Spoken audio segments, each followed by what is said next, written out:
Hey everybody, welcome back to Holistic Alzheimer's Prevention Program. This is Dr. Becky coming at you today.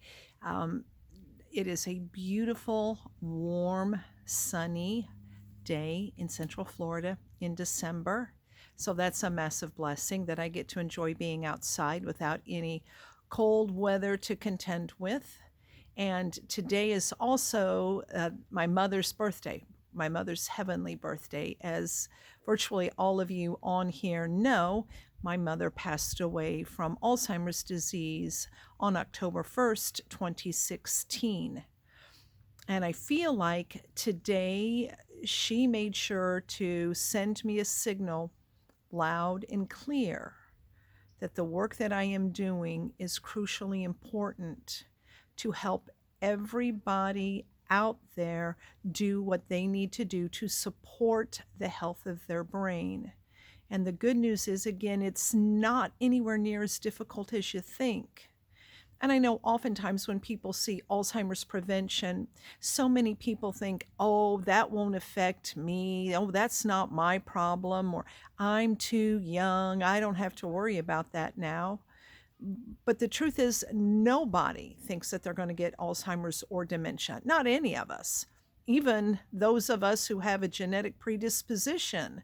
We all think we're invincible to different things, but sadly, that's not the case. And I wanted to share an experience that I had this morning that kind of, again, I know it was a signal from my mother to encourage me to keep doing the work that I'm doing because it is so important for each and every one of us. I had a hair appointment this morning to get my normal every other month job where, you just tweak and fine tune and get the dead ends cut off. And as I was at the salon, the gal who was having her hair cut before me, she finished up, and then I went in and I took my position with my hairdresser. And we're chatting away, having a lovely conversation, and another client walks in the door, and as she's walking in the door, she commented, she said, there's some lady standing outside walking up and down the edge of the highway. Now, it's important to know that the salon that I go to is right off of a 6-lane road. And so the gal that was before me, she happened to walk out. Nobody paid attention when she walked out the door. I venture to guess all of us thought she was going to get in her car and drive home. But she didn't. She went out and she started walking up and down the edge of a 6-lane road. No sidewalks. And of course, so the gal that was working on my hair stopped what she was doing, ran out, got her by the hand, and brought her back in. And my hairdresser was saying, why are you walking on the edge of the highway like that? She said, oh, I'm just waiting for my boyfriend to pick me up. Now, please know this gal, I'm going to guess her age to be somewhere between 70 and 75. So anyway, my hairdresser then said, well, he dropped you off here at the door. Just have a seat here. He'll come in to get you. And then my hairdresser went on to say, why don't you call him and let him know that you're waiting? And so she reached into her purse and she had the wherewithal to get her cell phone out. And so she gets her cell phone out, but then she just starts looking at the screen of her cell phone. And she had no idea how to activate engage turning her cell phone on. So my hairdresser said, well, just enter your code, your passcode, so you can open your phone. And the gal looked at her and said, passcode? What's that? She honestly had no idea how to get in to her phone. And so my hairdresser said, well, tell me what's your boyfriend's phone number. I'll call him. And again, she just gave this very blank stare and said, phone number? What's that? She couldn't even recall her boyfriend's phone number. So my hairdresser went a step further and said, let me know your address. And as soon as I'm done with the hair that I'm doing right now, I'll just go ahead and drive you home. And again, this gal just said, I don't know what my address is. So here we are at a salon with this gal who looks bright-eyed, appeared to be alert, appeared to be in fine physical condition. She wasn't infirm. She walked well.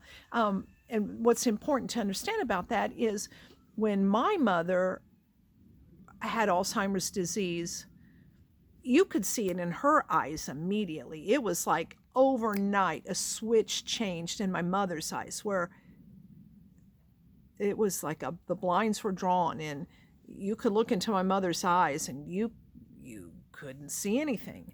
I mean, it was like clearly nobody was home. And with my mother, she became horrifically infirmed. And it started off with her being hunched over and shuffling her feet. And then from the hunched over and shuffling her feet to then just not being able to walk at all. So when I see this lady who looked vibrant, who looked healthy, yet I could see, again, she had no idea who she was, where she was, and how to reach out to anybody to help her. So, of course, our thought was, well, I guess it's going to be time to call 911, because what do you do when you have somebody who doesn't know who they are and how to communicate, how to get back home again? The good news with this story is that her boyfriend did show up about 15 minutes later to pick her up. And it's my prayer and my hope that he will do some things to make sure that she can be identified. Again, she did not have a driver's license. Wait, and the gal who does my hair, the hairstylist, knows her name, and she had credit cards, debit cards in her billfold that said her name. She had a social security card. It says her name, but she didn't have any identification. She did not have a driver's license. So there was no way to know, where does this person live? So again, when this happened on the date of my mother's birth, it just made me think that she was cheering me on, saying, keep on doing what you're doing to encourage people to take active charge of brain health. And please, Becky, keep continuing to give simple strategies that people can implement day in and day out to strengthen their brain. And so for certain, that's what I'm going to do. Again, I know none of us plan on ever being in a position where we have dementia or Alzheimer's, yet it strikes many people. There are going to be, I believe the latest stats said 6 million Americans are going to die this year from Alzheimer's disease. That's about the average death rate for Alzheimer's disease. I also saw an article in our local newspaper a few days ago that said that 75% of Americans with mild cognitive impairment don't even know that they have mild cognitive impairment. And mild cognitive impairment is the stepping stone to Alzheimer's disease. It starts out as mild cognitive impairment, and then it gets worse and worse and worse. And so 75% of people with MCI don't even know they have it. And they just brush off these little, we'll call them little brain farts, little glitches, like, oh, that's just the normal part of aging, when sadly, it's not the normal part of aging. And my goal here is to make sure that each and every one of us do the things now to prevent our brain from getting to that condition. But even for those of you who are watching and you think, every so often I get a little bit of a glitch, I get a little bit of a brain fart, please know it's not too late to start doing the things now, because you can at least slow down and even possibly stop the progression from getting worse. So please make sure that you do the things that you need to do to keep your brain healthy.